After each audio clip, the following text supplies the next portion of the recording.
Әнғам сүресі. Рахман, әрі аса рахымды Алланың атымен бастаймын. Барша мадақ, шүкіршілік атабы күллі аспан әлемі мен, жерді жаратқан, тас қараңғы түнектермен, жарық нұрды жоқтан бар еткен Аллаға тән.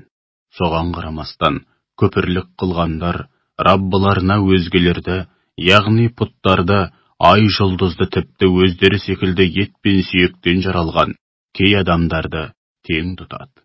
Ол сендерді балшықтан жаратты. Содан кейін сендерге өлшеулі ғұмыр берді.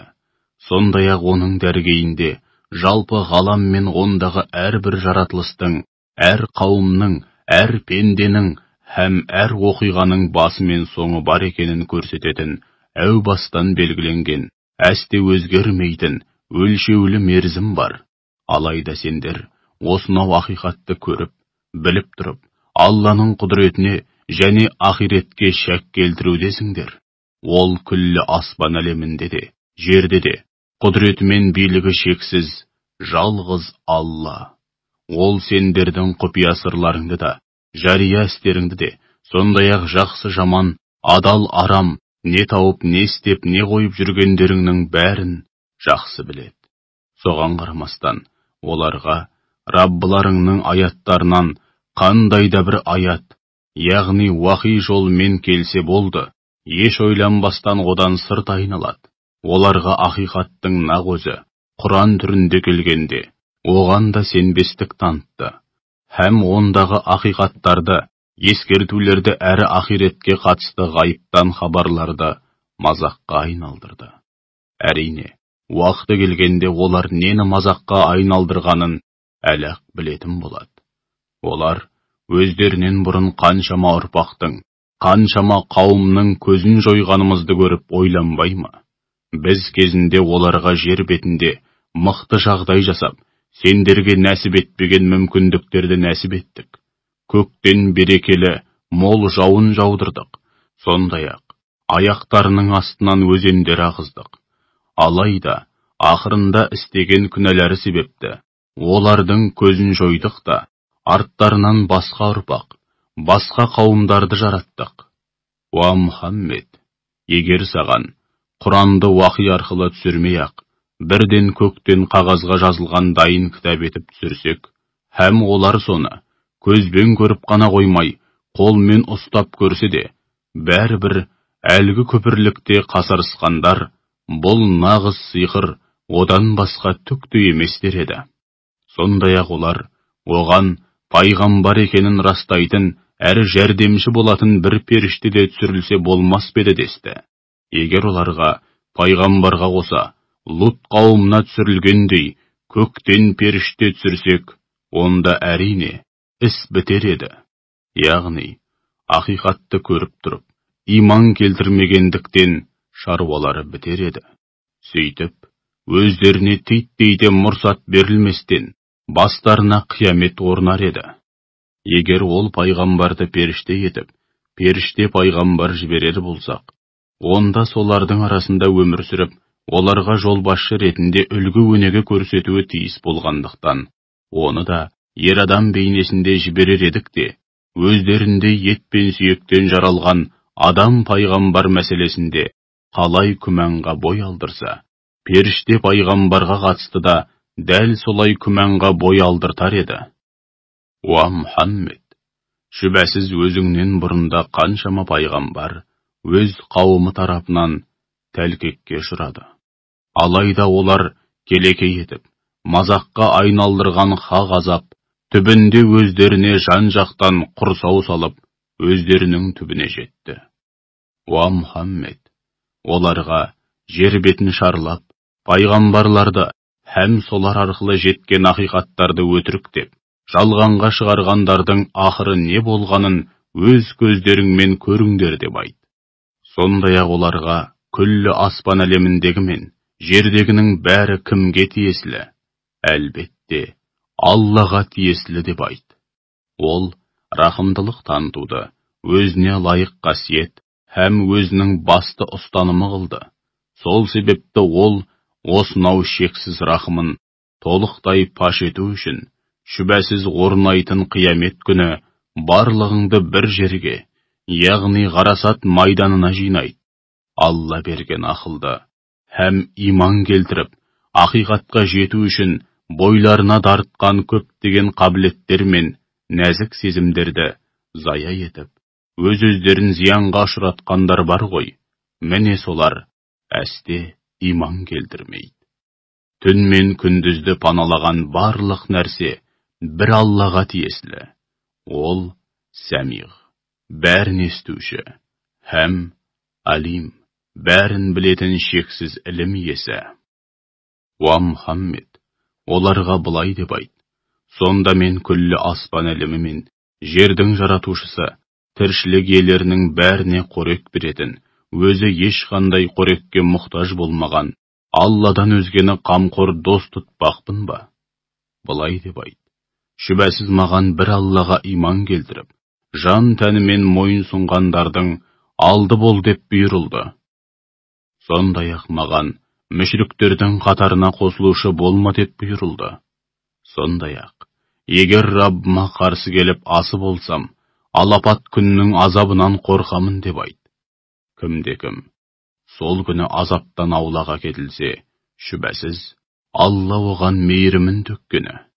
Айқын жетістік, жан төзгісіз азаптан құтылу деген міне осы. Егер Алла сені қандайда бір қиындыққа душар етіп, саған зиян тигізсе, сені одан Алладан өзге ешкімде құтқара алмайды. Ал егер сені жақсылыққа бөлеп, саған қандайда бір пайда келтірсе, шүбәсіз оның құдіреті барлық нәрсеге толық жетеді. Ол құлдарын өзіне толық бағындырушы. Ол Хаким, әр ісімен әрбір үкімінде талай хикмет болған, асқан даналық иесі.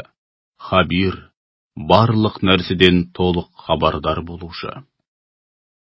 Уа Мұхаммед, оларға кімнің куәлігі анағұрлым күшті, һәм әлде қайда өтімді деп сұраса, әрі мені мен сендердің араларыңдағы барлық нәрсеге бір Алланың өзі куә. Бұл Құран маған, сендерді, һәм кімге дейін жетсе, солардың бәрін ескертуім үшін уахи етілді. Әй мүшриктер, Алламен қатар басқа да құдайлардың бар екеніне, мына сендер куәлік етудесіңдер ме? Мен бұған әсте куәлік етпеймін де, әрі оларға ол жалғыз Құдай, одан басқа Құдай жоқ. Мен сендердің Аллаға серік етіп қосқандарыңнан аулақпын деп кесіп айт. Біз кітап берген яһудилер мен христиандар, әсіресе араларындағы ғұламалары, пайғамбарды өз балаларын танитындай өте жақсы таниды. Алайда Алла берген ақылды һәм иман келтіріп, ақиқатқа жету үшін бойларына дарытқан көптеген қабілеттер мен нәзік сезімдерді зая етіп, өз-өздерін зиянға ұшыратқандар бар ғой, міне солар әсте оған иман келтірмейді. Өз ойынан өтірік айтып, соны Аллаға телгеннен, немесе Алланың аяттарын өтірік дегеннен асқан залым бар ма?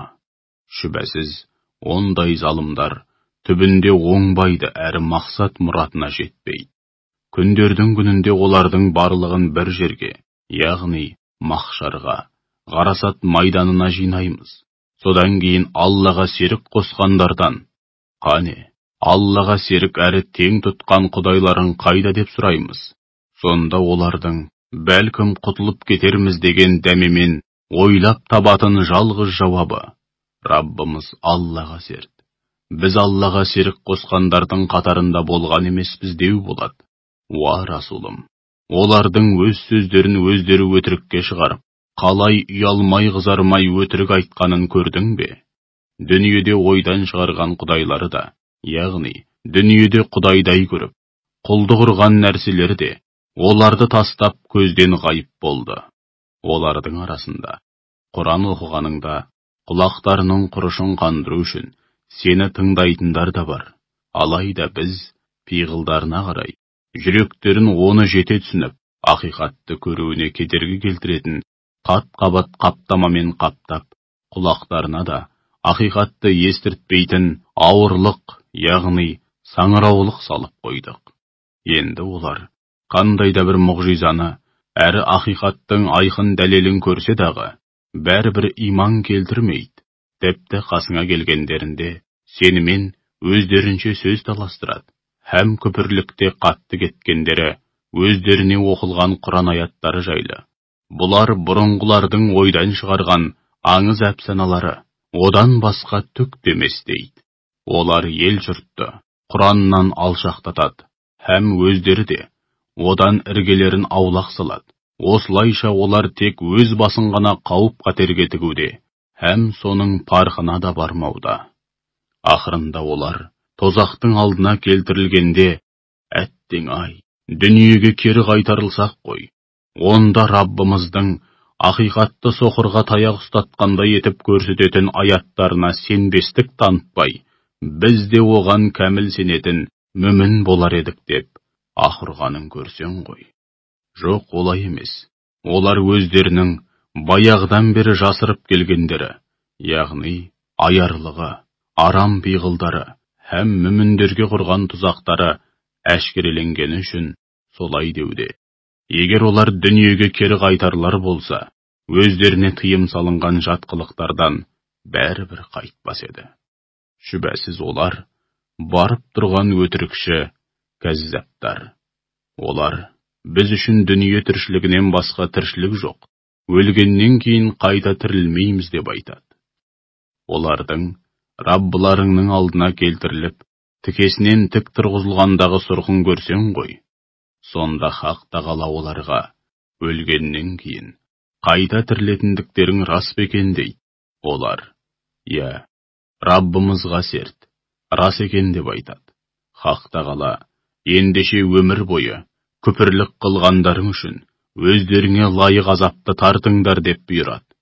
Күндердің күнінде Алламен қауышатындығына сенбегендер расында да үлкен зиянға ұшырады. Олар Алламен қауышпай тұрып, қиямет қайым бастарына аяқ астынан орнағанда өз қолымен істеген күнәләрін арқылаған күйде, қабәт деген ай, басымызға мұндай күн туат деп ойламаған едік. Дүниеде істеген күнәләріміз үшін өзімізге де обал жоқ деп аһ ұрып, опық жейді. Шынында да олардың арқалаған күнәләрі қандай жаман еді. Дүние тіршілігі құр ойын күлкімен уақытша сауық сайран ғана.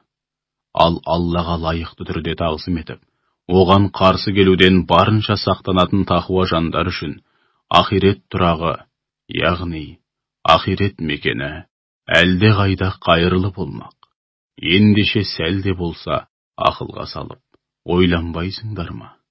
Уа Мұхаммед, олардың айтқандарының, айтқан өтіріктермен жапқан жалаларыңның жаныңа батып, көңіліңе қаяу түсіретінін әлбетте жақсы білеміз. Шындығында олар сенің өзіңді өтірікші санамайды. Алайда ол залымдар біліп тұрып, Алланың аяттарына сенбейді. Олардың бұл қылығын көңілің алма. Шүбәсіз сенің алдыңда да талай пайғамбарға өтірікші деген жала жабылды. Алайда олар өздеріне жабылған жалаға, қауымдарынан көрген әр түрлі қорлыққа шыдап бақты. Ақыры оларға жәрдеміміз жетіп, мерейлері үстем болды. Алланың сөзін, үкімін, уәдесін, пәрменін ешкімде өзгерте алмайды. Расында, саған да бұрынғы пайғамбарлардың басынан өткен ғибратты оқиғалардың бір парасы келіп жетті. Егер олардың ақиқаттан сырт айналғаны жаныңа қатты батып, оларға дағуаңды мойындату мақсатында өзіңнен талап еткен мұғжизаларын көрсету үшін жердің шыңырау түбіне дейін бойлайтын өткел, немесе көкке шығаратын сатының болғанын қаласаң, онда біліп қой. Егер Алла қаласа шүбәсіз, олардың барлығын бір ғана мұғжизамен жаппай тура жолға салар еді. Ендеше сен осынау ақиқатты білмейтін надандардың қатарына қосылма. Анығында, естейтіндер ғана шақыруға құлақ асады. Ал өлілерге келсек, Алла оларды қабірде қайта тірілтеді. Содан кейін бірі қалмай Аллаға қайтарылады.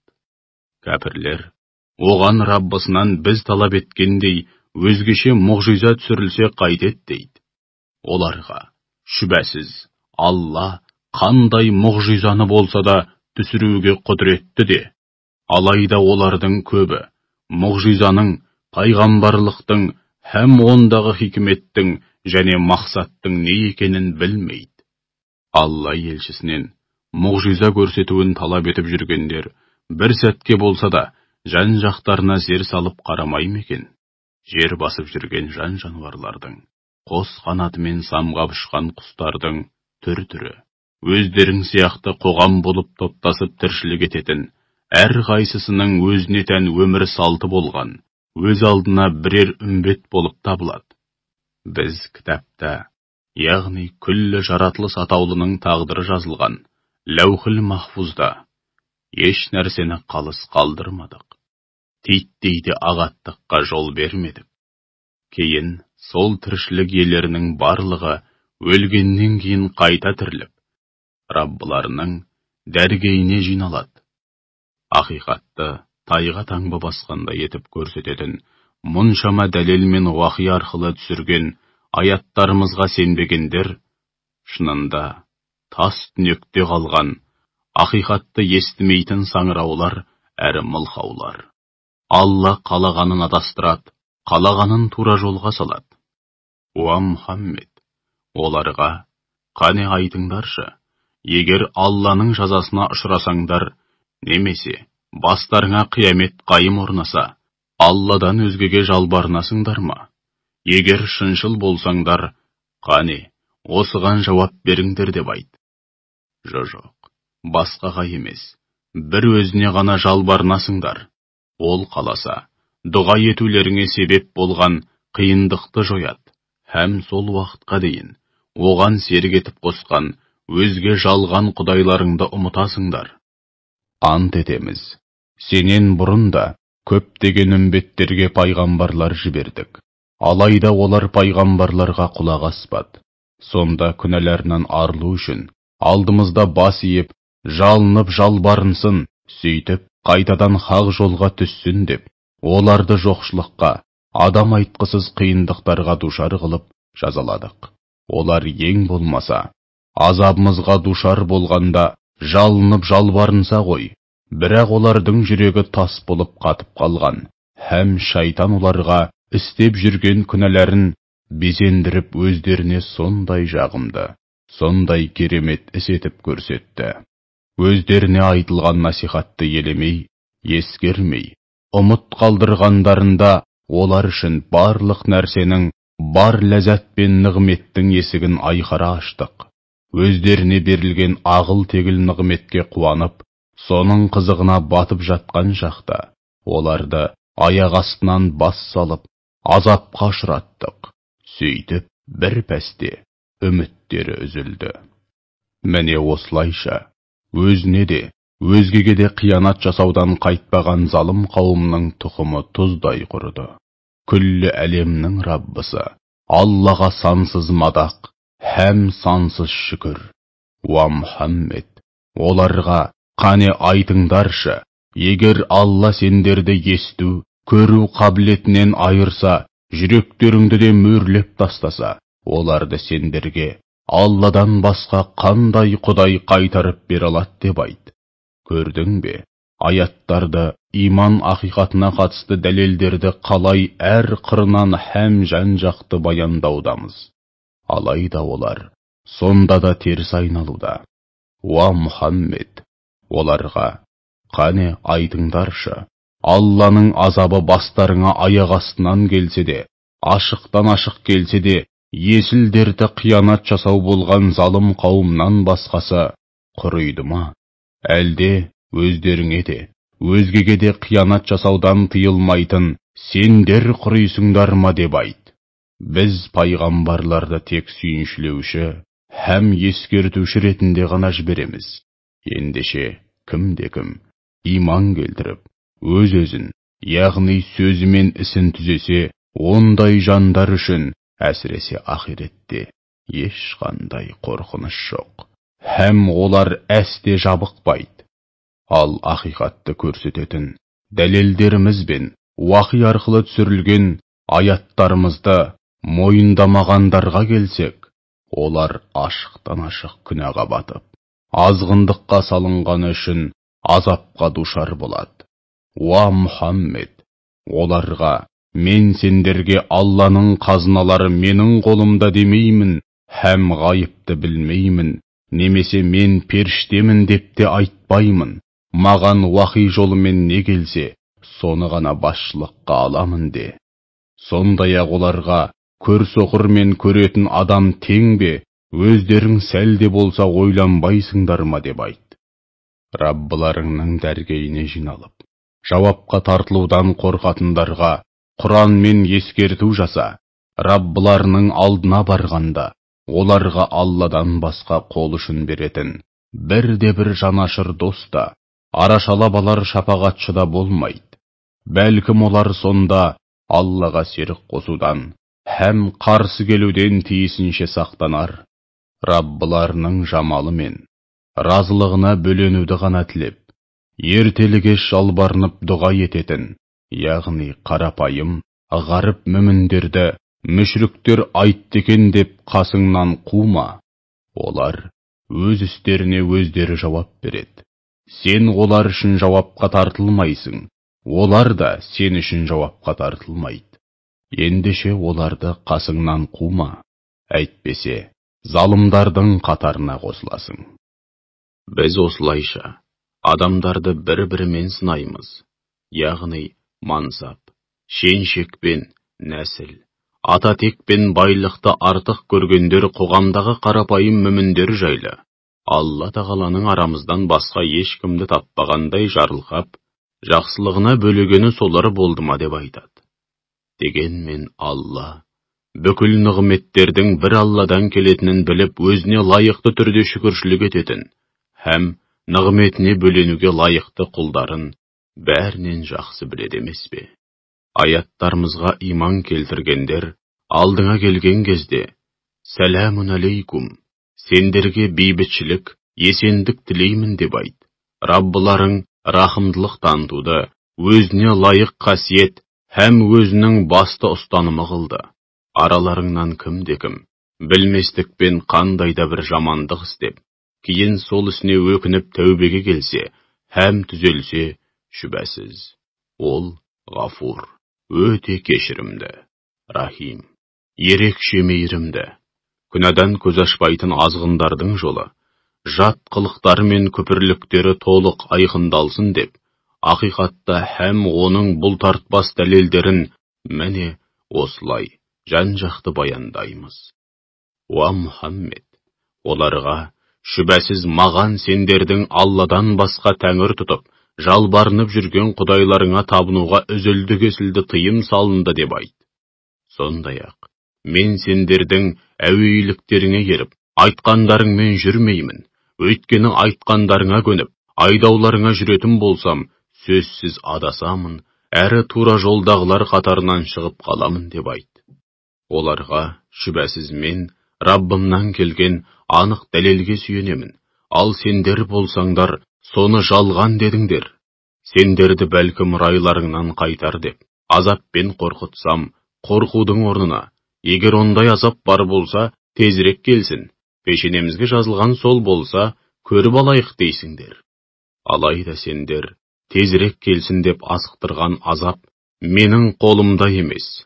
Қай мәселеде болмасын, кесімді үкім шығару бір Аллаға ғана тән. Ол ақиқатты ғана айтады. Ол қай мәселеде болмасын, әрдайым ең қайырлы үкімді айтушы. Ақиқат пен жалғанның ара-жігін ажыратушылардың ең қайырлысы деп айт. Оларға, егер сендер асыға күткен сол азап менің қолымда болса, арамыздағы бар шаруа, бар мәселе баяғыда бітер еді деп айт. Алла ол залымдарды өте жақсы біледі. Бейне бір тылсым қазына болған ғайыптың кілттері оның жанында. Оларды одан өзге ешкім білмейді. Ол құрлықта һәм теңізде не бар, не жоқ бәрін біледі. Оған тіпті бұтағынан үзіліп түскен бір тал жапырақтың да жайы мәлім. Жердің тасқараңғы қойнауындағы бір тал дәнек болсын, тіпті дымқыл, немесе құрғақ болғанның бәрі де ап-айқын кітапта, Алланың шексіз іліміне сүйенген тағдыр кітабында жазылған. Ол сендерді түнде, кіші өлім болған, ұйқыға жатқызып уақытша өлтіреді. Һәм күндіз не істеп не қойғандарыңның бәрін біліп тұрады. Кейін сендерді ұйқыларыңнан оятып қайта тірілтеді. Сөйтіп, мерзімді күн, межелі нысана көрініс бергенше, осылайша жалғаса береді. Содан кейін, ақыр соңында бәрің Аллаға қайтасыңдар. Содан кейін ол, сендерді не істеп не қойғандарыңнан толық хабардар етеді. Ол құлдарын бір өзі билеп үкімін жүргізуші, сендерге бақылаушы, һәм қорған ретінде әрі барлық істеріңді жазып отыратын періштелер тағайындап жібереді. Қайсы біріңнің болмасын, ажалы келгенде, періште елшілеріміз оның жанын алады. Олар өз міндетін бірде-бір нәрсені қалт жібермей, мүлтіксіз орындайды. Содан кейін олар, яғни қайтыс болғандар, шынайы егелері Аллаға қайтарылады. Біліп қойыңдар, билік айтып үкім шығару бір Аллаға тиесілі. Ол жауапқа тартуда өте жылдам. Уа Мұхаммед, оларға былай деп айт: сендерді құрлықтың һәм теңіздің тас қараңғы түнектерінен бастарыңа қауіп қатері төнгенде кім құтқарады, кім сақтайды? Әдетте, бастарыңа тақыр таянғанда, оған кейде дауыстап, кейде іштей жалбарынып дұға етесіңдер. Һәм егер Алла бізді осы қиын жағдайдан құтқарса, шүбәсіз шүкіршілік ететіндердің қатарында боламыз дейсіңдер. Оларға сендерді сол жағдайдан һәм барлық қиындықтардан құтқаратын да, бәле жаладан сақтайтын да бір Алла. Алайда сендер содан кейін шүкіршілік білдірудің орнына Аллаға қайтадан серік қосасыңдар деп айт. Сондай-ақ оларға оның төбелеріңнен де, аяқтарыңның астынан да азап жіберуге немесе сендерді жік-жікке бөліп, біріңді біріңе айдап салып, біріңнің жұдырығын біріңе жеткізуге толық құдіретті деп айт. Қарашы, солар жақсылап түсінсін деп, аяттарымызды иман ақиқатын тайға таңба басқанда етіп көрсететін дәлелдерді қалай әр қырынан һәм жан-жақты баяндаудамыз. Алайда қауымың оны, яғни Құранды, ақиқатқа тұнып тұрса да, жалған деп сенбеді. Ендеше оларға, мен сендер үшін жауап беретін кепілшілерің емеспін деп айт. Айтылған әрбір хабардың жүзеге асатын кесімді мерзімі бар. Уақыты келгенде әлақ көресіңдер. Аяттарымыз жайлы, мазақ пен кекесінге толы, алып қашпа әңгіме айтып отырғандарды көрсең, олар басқа әңгімеге көшпейінше, олардан іргеңді аулақ сал. Егер шайтан саған мұны ұмыттырса, есіңе түсер түспес ол жерден кетіп қал. Залым қауыммен бірге бір сәтте отырма. Аллаға тиісінше тағзым етіп, оған қарсы келуден барынша сақтанатын тақуа жандар имансыздардың есебіндегі күнәлі істер үшін жауап бермейді.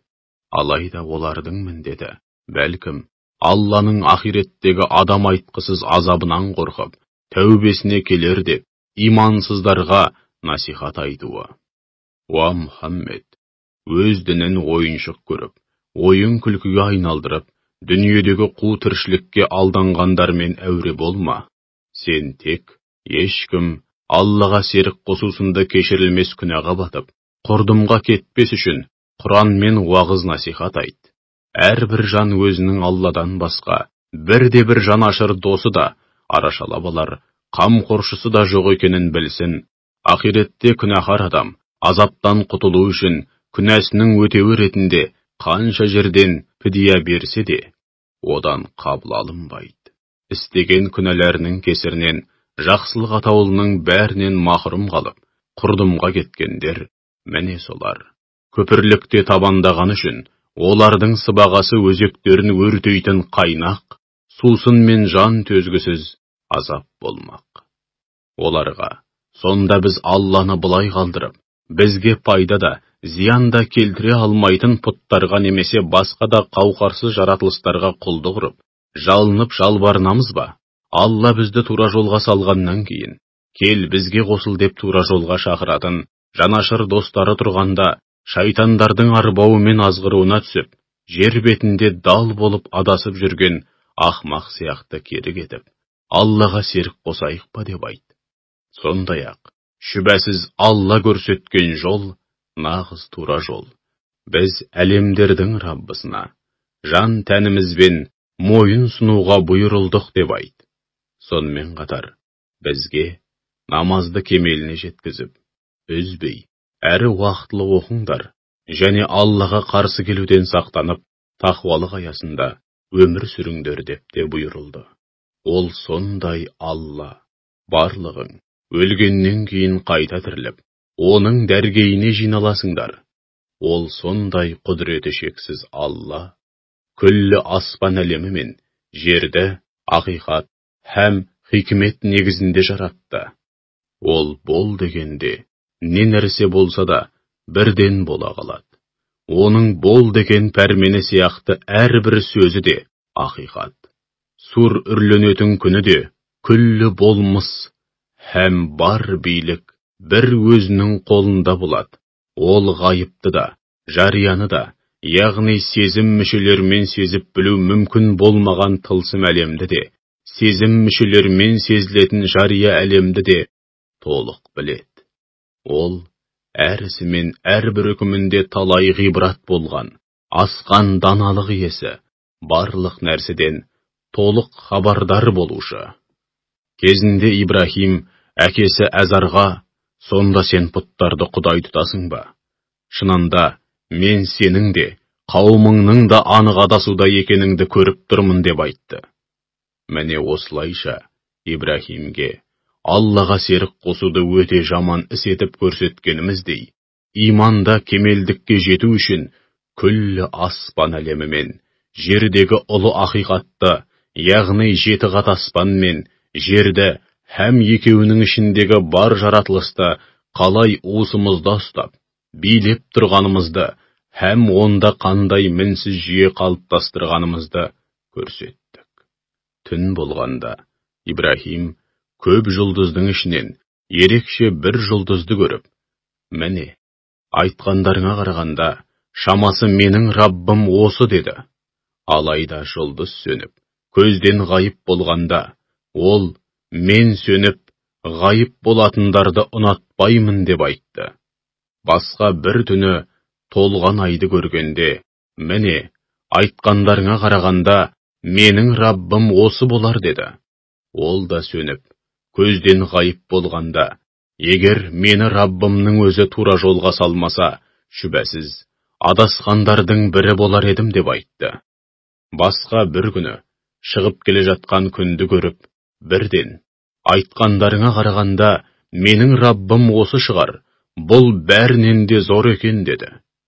Кейін ол да батып, көзден ғайып болғанда, уа қауымым, мен сендердің Аллаға серік етіп қосқандарыңнан, яғни жұлдызға, айға, күнге, пұттарға және сол сияқты басқа да жаратылыс атаулыға табынудан аулақпын деді. Шынында да, мен жалған діндердің бәрінен сырт айналып, жүзімді күллі аспан әлемі мен жердің жалғыз жаратушысы Аллаға қараттым. Мен сендер сияқты мүшрик емеспін деді. Сол кезде қауымы Ибрахиммен сөз таластыра бастады. Сонда ол қауымына, сендер менімен, мені тура жолға салған Алла жайлы сөз таластырмақсыңдар ма? Мен сендердің Аллаға серік етіп қосқандарыңнан қорықпаймын. Қайткен күнде де Алланың қалағаны болады. Алланың маңдайыма жазғанын көрем. Раббым шексіз ілімімен барлық нәрсені толық қамтыған. Сәл де болса ойланып, ғибрат алмайсыңдар ма? Алла сендерге Құдай екендігіне қатысты бірде-бір дәлел түсірмеген нәрселерді оған серік етіп қосудан қорықпасаңдар, мен сендердің Аллаға серік етіп қосқандарыңнан не үшін қорқуым керек? Егер ілімнен нәсіптерің болса, Қане айтыңдаршы, бұл екі тараптың қайсысы өзін қауіпсіздікте сезінуге әлде қайда лайық деп айтты. Иман келтірген, һәм сол иманына Аллаға серік қосусында ең үлкен зұлымдықты, яғни кешірілмес күнәні араластырмағандар бар ғой. Міне солар, өздерін қауіпсіздікте сезінуге әлде қайда лайық. Тура жолда болғандар да солар. Міне, осылардың бәрі Ибраһимге қауымына қарсы қолдансын деп берген дәлелдеріміз еді. Біз қалаған пендеміздің дәрежесін көтеріп, мерейін өсіреміз. Шүбәсіз сенің Раббың, Хаким, әр ісі мен әрбір үкімінде талай хикмет болған асқан даналық иесі, Алим. Бәрін, әсіресе құлдарының арасынан кімнің неге лайық екенін жақсы білетін шексіз ілім иесі. Кейін Ибраһимге Исхақ пен немересі Яқубты нәсіп еттік. Олардың әрқайсысын тура жолға салдық, һәм пайғамбар қылдық. Одан бұрын Нұхты да тура жолға салған, һәм пайғамбар қылған едік. Сондай-ақ Ибраһимнің нәсілінен Дәуітті, Сүлейменді, Әйюбты, Юсуфты, Мұсаны және Харунды да тура жолға салдық, һәм олардың әрқайсысына пайғамбарлық міндет жүктедік. Біз ізгілікке құштар, игі жандарды, міне осылай, сый-сияпатқа бөлейміз. Закарияны, Яхияны, Исаны және Ильясты да тура жолға салдық. Олардың барлығы да ізгі жандар еді. Сондай-ақ Исмаилды, Әл-Ясақты, Юнусты және Лутты да тура жолға салдық. Һәм олардың әрбірінің мерейін өз дәуіріндегі адамдардан үстем қылдық. Олардың ата-бабаларының ұрпақтарының және бауырларының арасынан да кейбірін таңдап, мерейін үстем қылып, тура жолға салдық. Алланың тура жолы міне осы. Ол құлдарының арасынан қалағанын осы жолға түсіреді. Егер олар да Аллаға серік қосқандарында істеген бүкіл істері, жиған сауаптары текке кетер еді. Міне, біз осынау таңдаулы тұлғаларға кітап, даналық, билік һәм пайғамбарлық бердік. Ендеше, уа Расулым, егер мына кәпірлер де өзіңе берген осынау аманаттарымызды мойындамайтын болса, ендеше, уа Расулым, егер мына кәпірлер де өзіңе берген осынау аманаттарымызды мойындамайтын болса, шүбәсіз, біз оларды мойындайтын, күпірлік қылмайтын қауымға табыстаймыз. Міне, осы таңдаулы тұлғалар, Алланың тура жолға салған құлдары. Ендеше, уа Расулым, сен де солардың тура жолына түс, һәм қауымыңа мен пайғамбарлық міндетімді атқарғаным үшін сендерден ақы сұрамаймын. Бұл кітапты үгіттеуімнің жалғыз себебі, оның күллі әлемге, яғни ақыл есі бар бүкіл жаратылысқа ескерту һәм насихат болғандығы деп айт. Кейбір яһудейлер Алла ешкімге еш нәрседе түсірген жоқ деп айту арқылы өздерінің Алланы лайықты түрде тани да, бағалай да алмағандығын көрсетті. Уа Мұхаммед, ендеше оларға былай деп айт.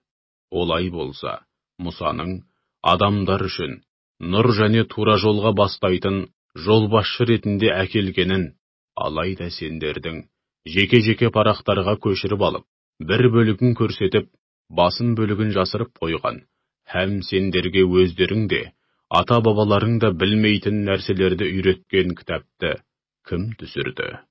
Әлбетте, Алла түсірді деп айт. Содан кейін оларды жайына қоя бер. Өздері бойлаған батпаққа, яғни жалғанға белшесінен батып, ойнап күліп жүре берсін. Біз түсірген мына Құранда тұнып тұрған берекет, өзінен бұрынғы иләһи кітаптарды растаушы. Сондай-ақ, шаһарлардың анасы Мекке халқын және соның айналасындағы ел жұртты ескертуің үшін түсірген кітабымыз. Ахиретке иланатындар оған да иланады, һәм намаздарын қаза қылмай уақытылы оқиды. өз ойынан өтірік айтып, сол өтірікті Аллаға телегеннен, яғни, Алла еш нәрсе түсірген жоқ деп өтірік айтқаннан, немесе өзіне ешқандай уахи келмесе де, маған да уахи келді дегеннен, яки Алланың түсіргенін мен де түсіре аламын деп, бөскеннен асқан залым бар ма?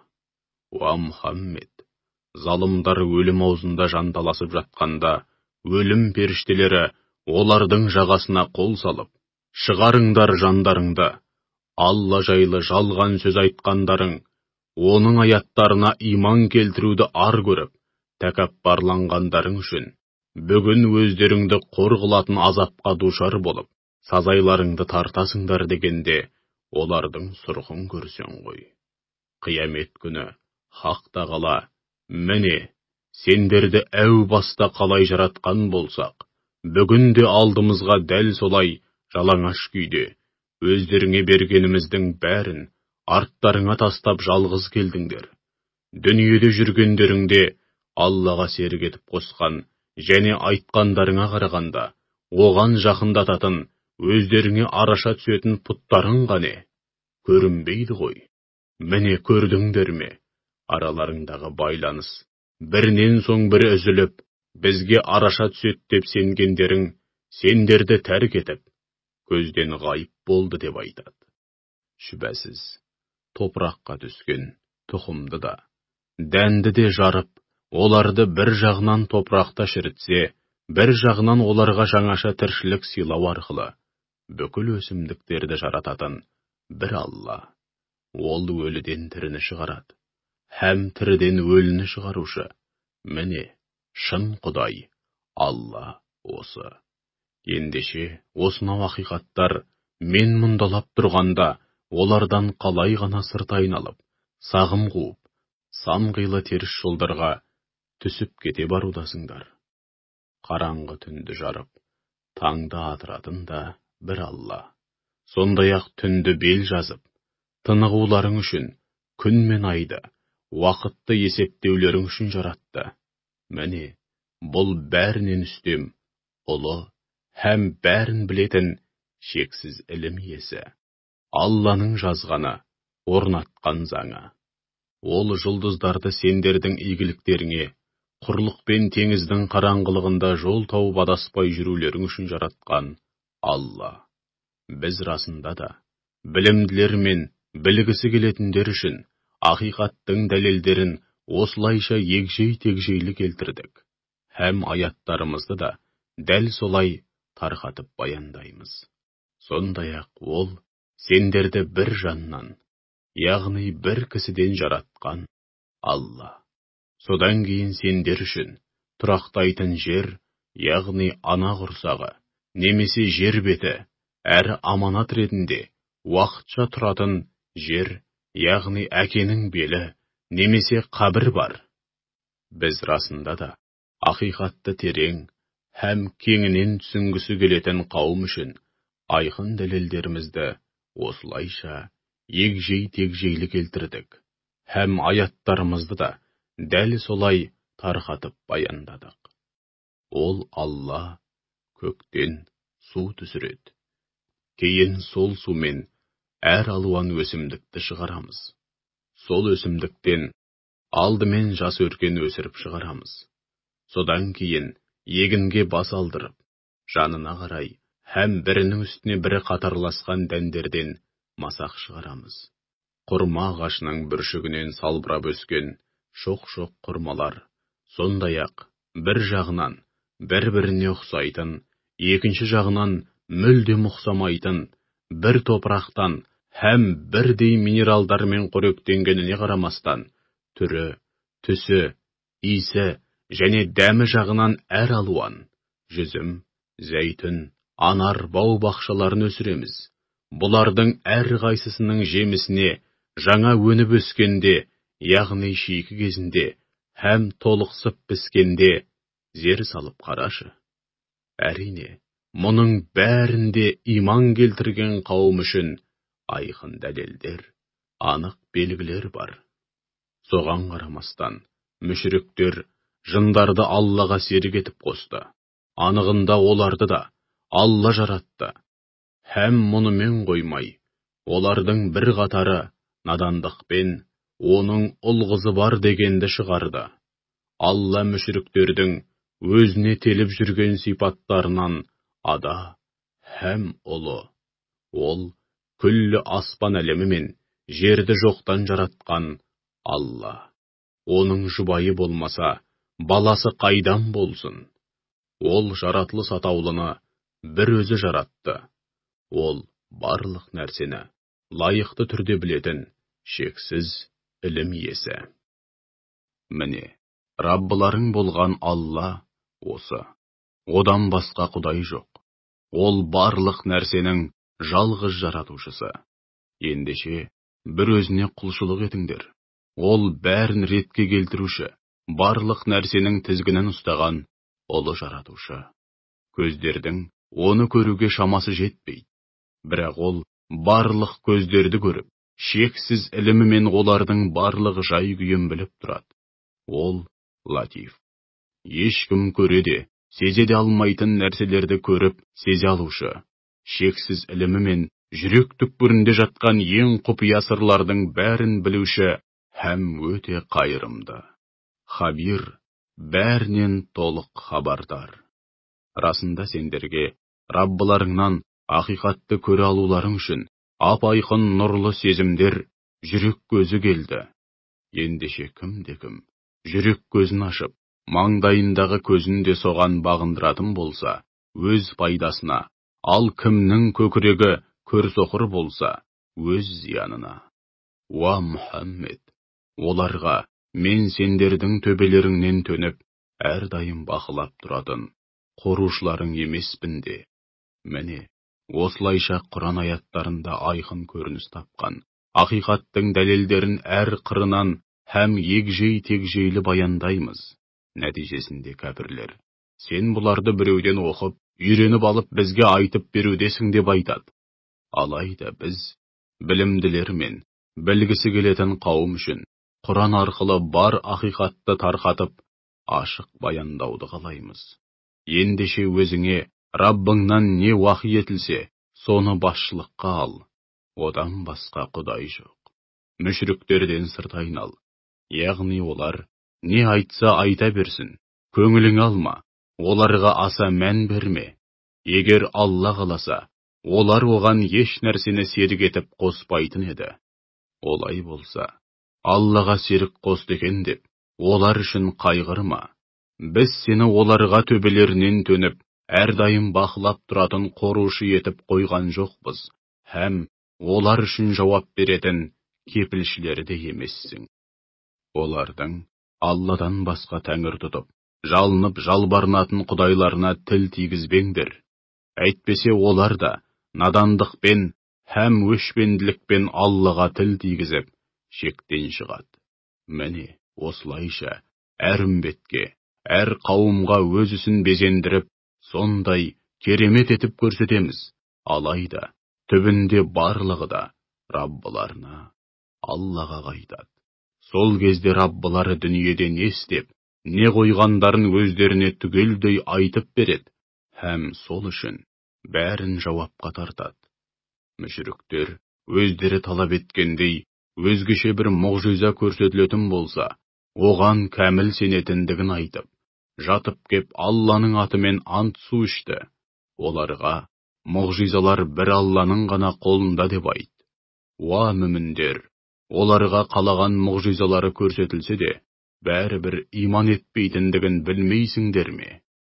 Олар әу баста қалай сенбеген болса, бүгінде иман етейік деген ниеттері болмағандықтан, жүректері мен көздерін ақиқатты көрмейтін һәм мүлдем сезбейтін етіп, теріс бағытқа бұрып жібереміз де, азғындап, адасқан күйде мәңгіріп жүре беруіне жол береміз. Оларға өздері сұрағандай көктен періштелерді түсірсек те, өлілер тіріліп оларға тіл қатса да, тіпті қалағандарының бәрін жиып теріп алдарына әкеліп қойсақ та, бәрібір иман келтірмейді. Тек Алла қалап, әрі оңдап, иман келтіргендерінің жөні бөлек. Алайда олардың басым көпшілігі қу нәпсінің жетегінде кетіп, надандық пен ғапылдықтан арыла алмаған үшін, иманнан һәм өзге де ақиқаттардан мүлдем бейхабар һәм ғапыл. Міне, осылайша әр пайғамбарға адам мен жынның шайтандарын дұшпан етіп қарсы қойдық. Бұлар алдап, азғыру үшін бір-біріне, құлаққа майдай жағатын бояма сөздерді сыбырлайды. Егер Раббың олардың ондай істерге баруына жол бермеуді қаласа, олар олай істей алмас еді. Ендеше оларды өз ойларынан шығарған жала өтіріктермен қоса қоя бер, білгендерін істей тұрсын. Сондай-ақ олар ондай құлаққа майдай жағатын бояма сөздерді, ақиретке сенбейтіндердің жүрегі соның ұйығына тартылып, содан ләззат алсын, һәм істеп жүрген күнәләрін жалғастыра түссін деген есеппен айтады. Оларға, сендерге бұл кітапты, ақиқат пен жалғанның аражігін ажыратып, ненің ақ, ненің қара екенін анық баяндап түсірген Алла тұрғанда, арамыздағы дау-дамайды әділ шешу үшін, Алладан өзге билік айтып, үкім шығарушыны іздейін бе деп айт. Біз кітап берген, яһуди және христиан ғалымдары да, оның Раббың тарапынан ақиқаттың нақ өзі болып бірте-бірте түсірілгенін біледі. Ендеше, күмәншілдерге қосылма. Раббыңның сөзі, яғни Құрандағы бар мәліметтер мен үкімдер шындық һәм әділдік тұрғысынан кемел. Оның сөздерін, яғни күллі болмысқа, жаратылыс атаулыға, соның ішінде адамзатқа қатысты үкімдерін өзгерте алатын ешқандай күш жоқ. Ол бәрін естуші, бәрін білетін шексіз ілім иесі. Егер жер бетіндегілердің көпшілігінің сөзіне еріп, ырқына көнетін болсаң, сені Алланың ақ жолынан адастырып жібереді. Өйткені олар ілімнің емес, құр болжалдың жетегінде жүреді. Әрі тек қу нәпсінің өлшемдеріне, әуейліктер мен бас пайдаларына қарай үкім айтады. Шүбәсіз Раббың өзінің жолынан адасқандарды жақсы біледі. Сондай-ақ ол тура жолдағыларды да жақсы біледі. Егер Алланың аяттарына шынымен сенетін мүмін болсаңдар, оның аты аталып сойылған малдардың етін жей беріңдер. Алла сендерге мәжбүр болмайынша жеуді харам еткен нәрселерін ашық баяндап, егжей-тегжейлі түсіндірді. Олай болса, Алланың аты аталып сойылған адал малдың етінен неге жемейді екенсіңдер? Біліп қойыңдар. Көптеген адамдар Алладан келген хақ ілімге сүйенбестен әуейліктеріне еріп, өз ойынан үкім айтып, ел жұртты тура жолдан адастыруда. Шүбәсіз, Раббың шектен шыққандарды жақсы біледі. Ашықтан ашық жасалатын жария күнәні де, жасырын күнәні де қойыңдар. Расында, үнемі күнәға бататындар істеген күнәләрінің сазайын міндетті түрде тартады.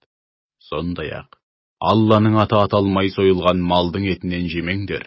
Өйткені оны жеу, хақ жолдан таю һәм күнә болып табылады. Шүбәсіз, шайтандар өздерінің достарын, нөкерлерін сендермен күрессін деп үнемі саналарына сұмдық ойлар салып азғырады. Егер солардың айдағанына жүріп, айтқанына көнсеңдер, онда шүбәсіз, сендердің де солар сияқты мүшрік болғандарың. Кезінде тура жолда жүрмегендіктен рухани тұрғыдан өлі болған. Алайда біз жан дүниесін иманмен тірілткен және адамдар арасында адаспай жол тауып жүру үшін жарық нұр нәсіп еткен адам бейне бір қараңғы түнектерде қалып қойып, одан шыға алмай жүрген бейбақ сияқты ма? Әлбетте, ондай емес. Бірақ тас қараңғы түнектен шыға алмай жүрген кәпірлерге өздерінің істеп жүрген істері әзәзіл шайтан тарапынан безендіріліп сондай керемет іс болып көрінуде. Міне, осылайша, әр елді мекеннің көптеген бай шонжарларын ниет пиғылдарына қарай, сол жердің ең үлкен күнәһары қыламыз. Сөйтіп олар, қолдарындағы байлық пен билікті сақтап қалу үшін, мүміндерге үнемі тұзақ құрады. Анығында олар біреуге емес, өздеріне тұзақ құруда. Алайда өздері соны сезбейді. Оларға қандай да бір аят келіп жетсе, Алланың елшілеріне берілген уахи һәм пайғамбарлық сияқты бір міндет бізге де берілмейінше иман келтірмейміз дейді. Алла пайғамбарлықты кімге беретінін жақсы біледі. Күнәға белшесінен батқан азғындардың басына, мүміндерге құрған тұзақтары себепті, жақында Алладан қорлық һәм тым ауыр азап келеді. Алла кімді тура жолға салғысы келсе, оның көкірегін, яғни көңілін иман нұрымен нұрландырып, исламға айқара ашады. Алла кімді адастырғысы келсе, оның көкірегін бейне бір көкке көтеріліп бара жатқандай қысып, көңілін тым тар етіп, құлазытып қояды. Міне, Алла көз алдарында қаншама дәлел мен аят тұрса да, иман етпейтіндерді осылайша қиын жағдайға қалдырып, азаптайды. Раббыңның әсте өзгермейтін тура жолы міне осы. Біз сана сезімі ояу, не нәрседен болмасын ғибрат ала білетін қауым үшін тура жол мен теріс жолдың белгілерін һәм соған қатысты аяттарымызды осылайша егжей-тегжейлі баяндаймыз. Ондай жандар үшін Раббыларының дәргейінде тыныштық пен есендік мекені болған жұмақ бар. Үнемі естіп жүрген сауабы мол игілікті істер үшін Алла олардың қамқоршысы һәм шынайы досы. Күндердің күнінде Алла көпірлікте табандаған жындар мен адамдардың барлығын дәргейіне жинап алып, «Әй жын қауымы, расында сендер адамдардың көбін тура жолдан тайдырып қатарларыңа қосып алдыңдар» дейді. Сол кезде жындарға еріп, олармен дос болған адамдар, «Уа Раббымыз, біз бір-бірімізді пайдаландық, яғни әзәзіл жындар бізді азғырып рахатқа бөленсе, біз де қу дүниенің қызығына бату үшін олардың уәсуәсаларына құлақ астық. Сөйтіп, өзіңнің біз үшін тағайындаған кесімді мерзімнің соңына да келіп жеттік» дейді. Сонда Алла, ендеше тозақ сендердің мәңгілік мекендерің болады. Алла қалаған уақыттан бөлек, барлығың мәңгі бақи тозақта қаласыңдар дейді. Уа Мұхаммед, шүбәсіз сенің Раббың, Хаким, әр ісімен, әрбір үкімінде талай хикмет болған асқан даналық иесі. Алим, бәрін білетін, шексіз ілім иесі. Аяттағы Алла қалаған уақыттан бөлек сөзінің мағынасы, кәпірлер кей уақыттарда Алланың қалауымен жалынатқан тозақтан уақытша шығарылып, қақаған қатты суыққа тасталып азапталады дегенді білдіреді. Біз осылайша залымдарды өз қолымен істеген әрі амал дәптерлеріне жазылған күнәлары себепті, күнәға одан сайын бойлай түссін деп, жамандық жасауға келгенде бір-бірінен қолынан келген көмегін аямайтын дос-жаран қыламыз. Қиямет күні Алла, «Әй жындар мен адамдар, сендерге өз араларыңнан менің аяттарымды оқып түсіндіретін, осы күндеріңе қауышатындықтарыңды алдын ала айтып ескертетін елші пайғамбарлар келмеді ме дегенде, олар, өз-өзімізге қарсы куәлік етеміз. Елші пайғамбарлардың келгені рас дейді. Дүниенің фәни тіршілігі оларды алдап соқты. Сөйтіп олар өздерінің кәпір болғандығын растап, өз-өздеріне қарсы куәлікке жүрді. Анығында, Раббың халқы ақиқаттан һәм жаратқанның өздерінен не талап ететіндігінен бейхабар болған ғапыл елді мекендерді ескертуші пайғамбар жіберместен, жермен жексен етіп, жойып жіберу сынды зұлымдыққа бармайды. Адамдардың әрқайсының өз қолымен істеген жақсы жаман істеріне қарай өзіндік дәрежесі болады. Раббың олардың не істеп не қойып жүргенінен бейхабар емес. Сенің Раббың ғани, ешкімге һәм еш нәрсеге мұқтаж болмаған, әсте ортаймайтын байлық иесі, шексіз мейірім иесі. Сендерді басқа бір қауымның ұрпағынан солардың орнына жаратқанындай, қаласа, сендерді де, солар секілді жоқ қылып, арттарыңнан орындарыңа қалаған пенделерін әкеліп қояды. Өздеріңе, келешекке, һәм ақиретке қатысты уәде етілгеннің бәрі міндетті түрде келеді. Сендер оған бөгет бола алмайсыңдар. Уа Мұхаммед, күпірлікте табандаған қауымыңа, уа қауымым, ендеше осылайша күпірлікте табандаған күйде, қолдарыңнан келгеннің бәрін істеп бағыңдар, аянбаңдар. Мен де өз міндетімді соңына дейін атқарамын. Мына дүниенің кімге қалатынын, ақырында кімнің мәңгілік бақытқа кенелетінін әлі-ақ білетін боласыңдар. Расында, өздеріңнің де, өзгелердің де обалына қалған залымдар еш уақытта мақсат мұратына жетпейді. Алланың жазасынан әсте құтылмайды деп айт.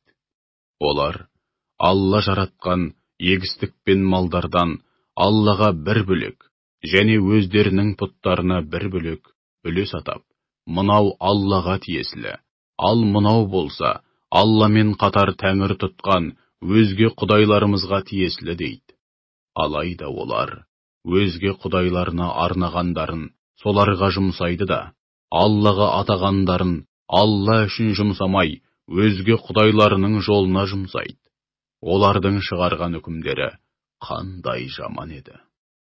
Мүшріктердің Аллаға серік етіп қосқан пұттарының қызметшілері, яки шайтандар, олардың көпшілігіне өз балаларын ана құрсағында жатқанда іш тастату арқылы, немесе туылғаннан кейін өлтіруді керемет істей етіп көрсетті. Мұнымен олар мүшріктердің тұқымын тұздай құртуды, һәм сенім нанымдарын одан сайын былықтырып мүлдем бұзуды көздеуде.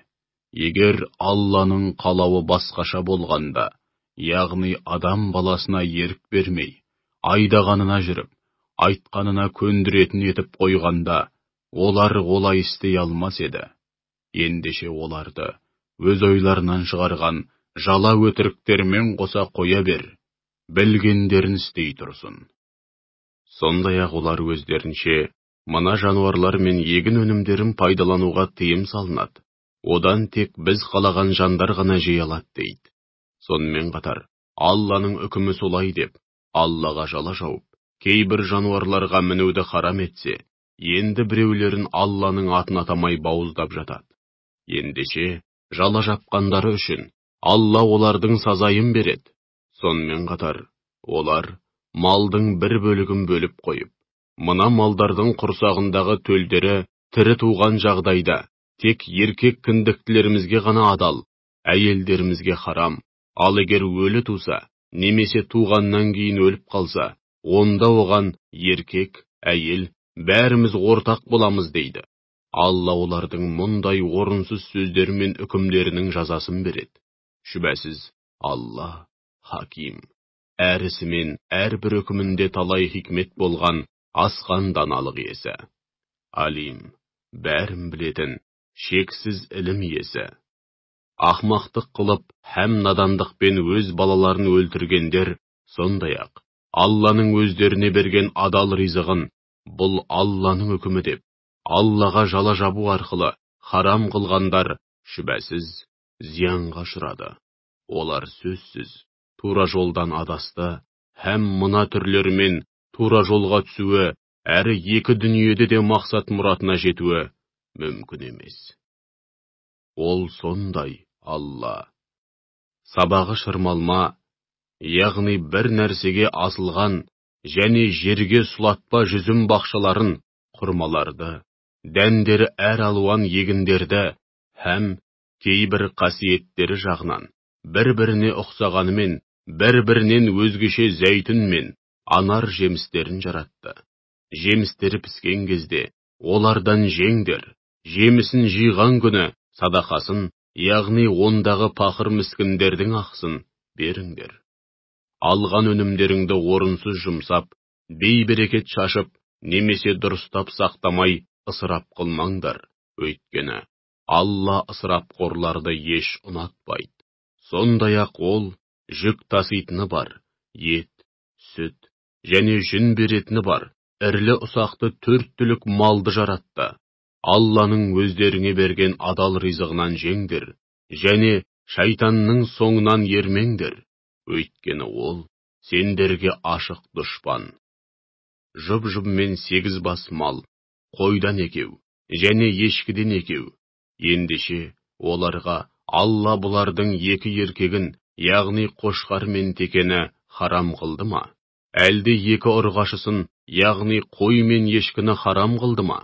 Не болмаса 2 ұрғашы малдың құрсағындағы төлдерін харам қылды ма? Егер бұларды Алланың үкімдері десеңдер, һәм сол сөздерің рас болса, қане соның бәрін маған нақты ілім мен дәйекке сүйене отырып баяндап беріңдерші де.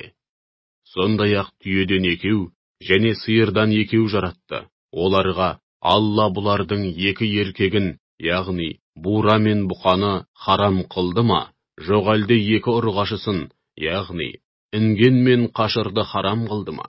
Не болмаса 2 ұрғашы малдың құрсағындағы төлдерін харам қылды ма? Жоқ әлде Хақ Тағала сендерге сол тыйымды салғанда дәргейінде болып, соған куәлік етіп бедіңдер деп айт. Ешқандай ілімге сүйенбей, ел жұртты адастыру үшін өтірік айтқаннан, әрі соны Аллаға теліп, жаратқанға жала жапқаннан асқан залым бар ма? Расында, Алла залым қауымды әсте тура жолға салмайды, һәм мақсат мұратына жеткізбейді. Ендеше оларға, маған келген уахидан, осы айтқандарыңның ешбірінің жегісі келген жанға харам етілгенін көрген жоқпын. Тек өлексе, ағызылған қан, доңыз еті. Өйткені доңыз арам жануар, немесе хақ жолдан тайғандықты білдіретін Алладан өзгенің атымен шалынған мал болса, оның жөні бөлек.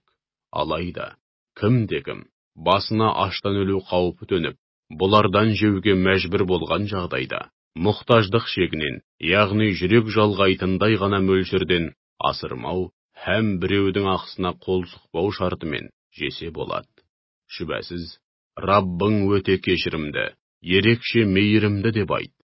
Яһудейлерге сиыр, қой ешкіден өзге барлық тұяқты жануарларды, сиыр мен қой ешкінің жон майы, ішек майы және сүйекке біткен майынан өзге іш майларын харам қылдық. Адал арам демей, жеп-ішіп, елдің ақсын жеп, ел жұртты Алланың жолынан қақпайлап күнәға батуда тым шектен шыққандықтан оларға осындай жаза бердік. Біз тек түзу іс істеп, шын сөз айтамыз. Уа Мұхаммед, егер олар өтірік айтасың деп сөзіңе сенбесе, оларға былай деп айт. Раббыларың шексіз мейірім иесі, сендерге кеңшілік жасайды. Күнәларың үшін бірден жазаламай, тәубеге келулеріңді күтеді. Соған қарамастан, түзелмейтін болсаңдар, онда біліп қойыңдар. Оның күнәһар қауымға төнген кәрлі азабының беті әсте қайтарылмайды. Аллаға серік қосқандар. Егер Алла қаласа, яғни егер Алланың қалауы басқаша болғанда, бізде ата-бабаларымыз да оған ешкімді еш нәрсені серік етіп қоспас едік, еш нәрсені харам қылмас едік деп сылтау айтады. Олардан бұрынғылар да сондай сылтау айтып, пайғамбарлардың сөзіне сенбей, нәтижесінде кәрлі азабымызға ұшыраған еді. Ендеше оларға өздеріңнің сүйенетін нақты ілімдерің немесе дәйектерің бар ма? Бар болса қане, шығарып көрсетіңдерші. Расында сендер негізсіз құрға қоймен, құр болжалдың жетегінде жүрсіңдер және қу нәпсіге еріп, әуейліктерің мен бас пайдаларыңа қарай үкім шығарып, өтірік айтудасыңдар деп айт. Оларға сендерге жақ, немесе қарсы болатын айқын әрі бұлтартпас дәлел Алланың дәлелі. Егер ол қаласа, барлығыңды мәжбүрлеп болса да тура жолға салар еді деп айт. Сондай-ақ оларға, қане, Алланың мынаны, яғни сендердің харам дегендеріңді харам еткендігіне қатысты куәлік ететін куәгерлеріңді әкеліңдерші деп айт. Егер олар жалған куәлік ететін болса, сен оларға қосылып куәлік етпе. Мұншама дәлелдеріміз бен уахи еткен аяттарымызды жалғанға шығаратын. Ахиретке сенбегендермен қоймай, Раббыларына өзгелерді тең тұтып, серік қосатындардың әуейліктеріне еруші болма. Һәм оларға, келіңдер, Раббыларыңның сендерге не нәрселерді харам еткенін оқып, баяндап берейін. Ең алдымен, оған ешкімді және еш нәрсені серік етіп қоспаңдар. Ата-аналарыңа жақсылық жасаңдар. Кедейліктен қорқып, өз балаларыңды құрсақта жатқанда да, дүниеге келгеннен кейін де өлтірмеңдер. Сендердің де, олардың да ризығын беретін біз. Мейлі жария, мейлі жасырын болсын, арсыздық пен күнә атаулыдан аулақ жүріңдер. Сондай-ақ, Алла өз қорғауына алған, һәм өлтіруді харам еткен тірі жанды, нақақтан нақақ өлтірмеңдер. Ақылға салып ойланып, хақ дін исламды қабылдап, үкімдеріне сай өмір сүрерсіңдер деп, Алла сендерге осыларды бұйырды деп айт. Жетімнің мал мүлкіне, балиғат шағына толғанға дейін, сақтау, көбейту, немесе өзін жан-жақты жетілдіру үшін жұмсаусында жақсы ниетпен болмаса, мүлдем жоламаңдар. Өлшегенде дәл өлшеп, таразға тартқанда дұрыс тартыңдар. Біз ешбір жанға шамасынан тыс міндет жүктемейміз. Сөйлегенде, яғни билік айтқанда, немесе куәлікке жүргенде, тіпті ең жақын туыстарыңа қарсы куәлікке жүріп, билік айтуға тура келсе де, туралықтан таймаңдар, әділ болыңдар. Аллаға берген һәм өзгелерге Алланың атымен берген уәделеріңе берік болыңдар. Жақсылап ойланып, тиісінше ғибрат алсын деп, Алла сендерге осыларды бұйырды. Менің тура жолым міне осы. Ендеше менің жолыммен жүріңдер. Өзге соқпақ сүрлеулерге түсіп кетпеңдер. Ондай теріс жолдар сендерді жік-жікке бөліп, Алланың тура жолынан тайдырып жібермесін. Күнә атаулдан сақтанып, тақуалық аясында өмір сүрсін деп, Алла сендерге осыларды бұйырды. Кезінде игілікті істер істейтін жандарға деген нығметімізді тамамдау һәм барлық нәрсені егжей-тегжейлі баяндап түсіндіру үшін, сондай-ақ тура жолға бастайтын жолбасшы әрі рахым ретінде Мұсаға кітап, яғни Тәуратты берген едік. Біз мұны олардың күндердің күнінде Раббылармен қауышатындығына кәміл илансын деп істедік. Мына Құран да біз түсірген қасиетті мүбәрәк кітап. Ендеше екі дүниеде де Алланың мейіріміне бөлену үшін оны басшылыққа алыңдар. Һәм оған сенбей, үкімдеріне қайшы келуден барынша сақтаныңдар. Сондай-ақ, бұл кітапты сендерге хақ кітап бізден бұрынғы екі қауымға, яһудейлер мен христиандарға ғана түсті. Біз олардың оқып білгенінен бейхабар едік деп айтпауларың үшін түсірдік. Немесе, егер бізге де кітап түсірілгенде, біз оларға қарағанда әлде қайда тура жолда болар едік деп сылтау айтпауларың үшін түсірдік. Міне, сендерге де Раббыларыңнан айқын дәлел, тура жолға бастаушы һәм рахым келді. Ендеше, Алланың аяттарына сенбей, одан сырт айналғаннан асқан залым бар ма? Аяттарымыздан үнемі сырт айналатындарды сол қылықтары үшін жақында адам айтқысыз азапқа салып жазалаймыз. Олар иман етпей, нені күтуде? Жан алатын, яки азап әкелетін періштелердің түсуін бе? Жоқ әлде Раббыңның жермен жексен ететін азабының немесе күннің батыстан шығуы, тажалдың келуі сынды қиямет қайымға қатысты кейбір белгілерінің келуін күтуде ме? Раббыларыңның қиямет қайымға қатысты кейбір белгілері келген күні, бұрын соңды иман келтірмеген, немесе тек сөз жүзінде иман келтіріп, ешбір қайырлы іс істемеген адамға, сондағы иманы ешқандайда пайда бермейді.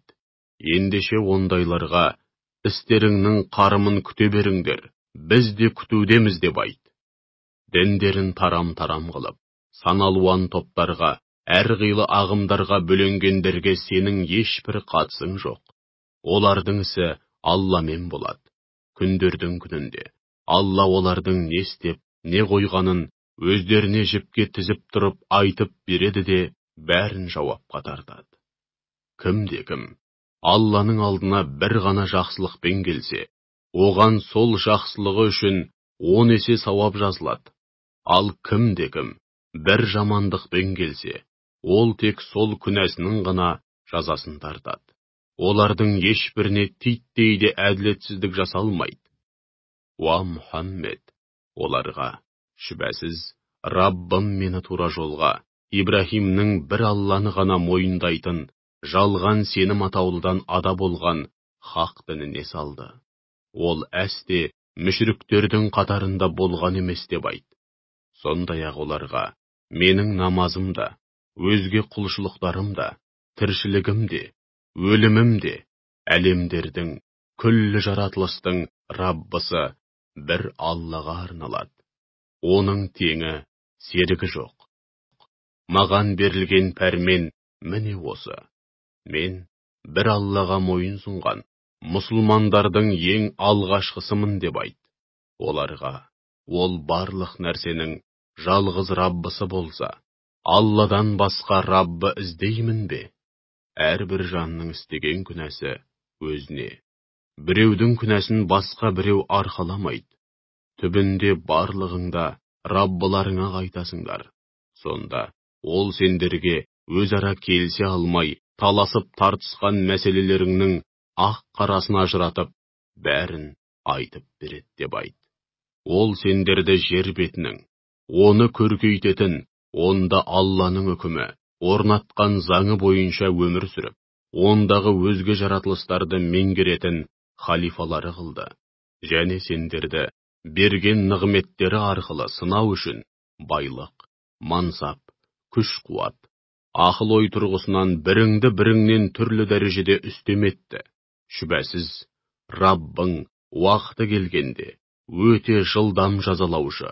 Сондай-ақ ол ғафур, тәубеге келгендер үшін өте кешірімді. Рахим, әсіресе тәубе етіп, өзіне бет бұрған құлдарына ерекше мейірімді.